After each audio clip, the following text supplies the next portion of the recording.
When Kevin Harvick moved from Richard Childers to Stewart Haas Racing at the end of 2013, it was only the start of the tremendous effort required in putting together a NASCAR Sprint Cup team.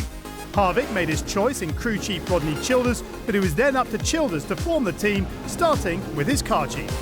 So Rodney Childers hired me in December 2013 to be his car chief. And that was something that when I set out and started in this industry, I aspired to be. I thought, eventually at some point I'd like to get there. So he took a risk on hiring me as a first time with no experience in doing it. For me, it's a gut instinct. I can go eat lunch with somebody and within 30 minutes know whether they would fit with me and whether they would fit on this team. And we got pretty lucky with him. He was here before I got here. He knew the system and how it worked. He really helped me build the team. He's done a great job ever since. From day one, the first time I sat down with Rodney, he says, I really want to get a team together, but I want to have a team that we can go win races and win championships. I thought that was really neat. I was like, man, that's a cool opportunity. I want to do that. That's what you grew up loving to do.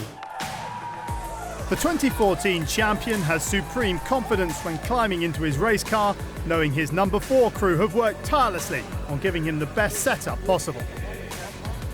The crew chiefs and engineers wind up being pretty busy, and there's always something to work on, or there's a meeting, or there's something going on. So when you hand somebody a setup sheet, or you hand somebody a change, or something's wrong and it needs to be fixed, you need to be able to walk away from that situation and know that the car chief is going to make those changes happen, and they're going to be right, and you don't have to go back and look at it. Rodney is able to focus on what he wants with the car, and he hires the individuals on our team. But what I do is try to make sure that everything that he wants is executed. So I'll manage on a daily basis our mechanics that travel. And they travel to the track early, and we practice with the car, and we tune the car, and we get the handling right for Kevin. And it's up to me to make sure that it's done and done correctly, done the way he wants it, done within the rules. So that's all up to me.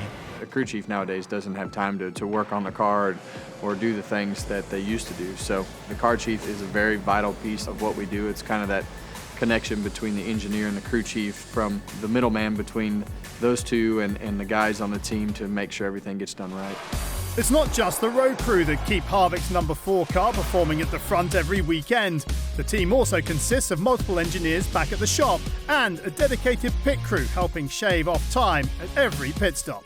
The shop guys pretty much get the car together and get it prepared to go to a race, and then the road guys come in and go through it with a fine-tooth comb and safety checklist the car and make sure everything's perfect for when Kevin gets in. And the pit crew, they're practicing pit stops every day. They're working out, they're doing all that kind of thing. Come in there and pit the car and do it as fast as they can and be as consistent as they can. And that's the part of it that we enjoy watching them do. Crossover isn't just within the number 4 team. Stewart Haas Racing prides itself on being an open organisation, sharing information and taking decisions for the greater good. A perfect example of this was Tony Stewart handing over his more experienced pit crew to Harvick to help him win the championship. We did end up changing some things around at the end of last year with the pit crews to go into the chase, and really that was just to put an experienced pit crew in there that had been through a chase before, had won a championship before, and we felt like they could handle the pressure. And those guys stayed with us, going into this year, and they've done a great job all year. Here at Stewart Haas Racing, we have a really neat culture. We like to think that we have one organization with 4 cars that race, instead of 4 teams under one roof. If we show up on a given weekend and Tony Stewart's much faster than us, we are able to go to their camp, say, open book, what are you guys doing? Can you help us? And they're always giving the help. So it's a really unique relationship where you're teammates and you're equally part of the team and you all work together, but yet you kind of spend your weeks in different facets of the company. So it's a really neat situation.